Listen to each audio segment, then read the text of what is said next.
Now, every student must be well accustomed to the nightly delicacies that Oxford Streets offers. But today, we're in Gloucester Green Market to see what the street food on the new Saturday market looks like. Few of you will have chance probably to taste them all, so we're going to do exactly that. Taste them all.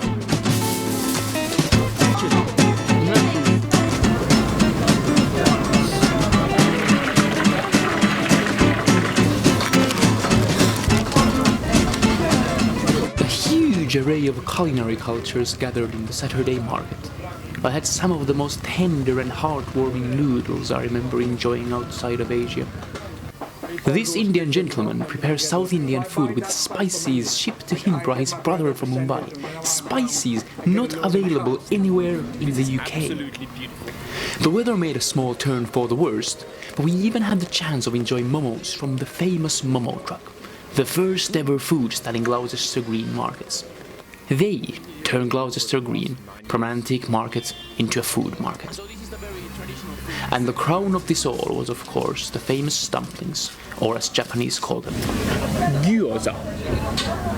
One of the landmark Japanese fast foods, often eaten with beer, a bit like nuts in England are had with ale. This wasn't actually a Japanese food originally. They found it, the gyazos, from China during the Second World War, where the soldiers brought them back. Gyazo were actually first called tender ears. According to a legend, they were actually used, or actually developed, to warm your ears. Well, legends are legends. After the good meal, it's always time to have good coffee. This one actually. So it's the traditional Vietnamese ground. It's very finely ground and it's fantastic. It's very aromatic, very different from any other coffee places that you can get. So will I have coffee grounds in the bottom? A tiny. No. Thank you. So Vietnamese coffee made its condensed milk with the fine grains slowly dripping down and then filtered out. Let's give it a try.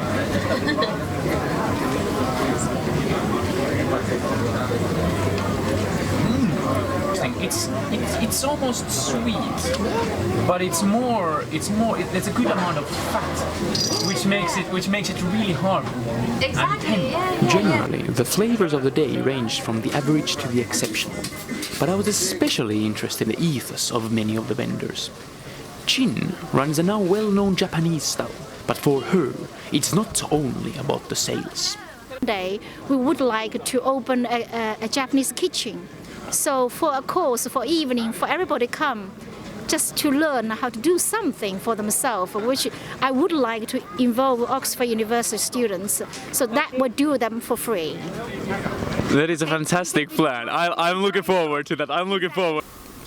We also met Moji Ruth Obasa, an extraordinary lady running the Juven's Woman-to-Woman charity. 5 years ago, I got admitted into University of Oxford, Wycliffe Hall precisely.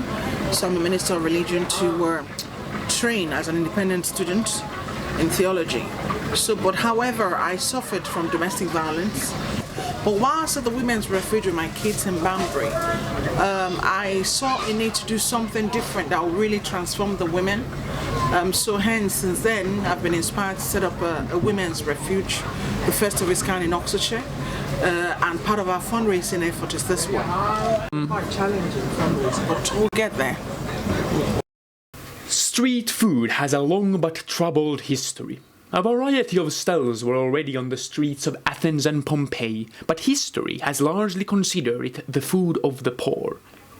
It is only in the past decade, and to my great pleasure, that even the wealthiest of the globe have started to appreciate the zest of having a great bite amongst the passing crowds.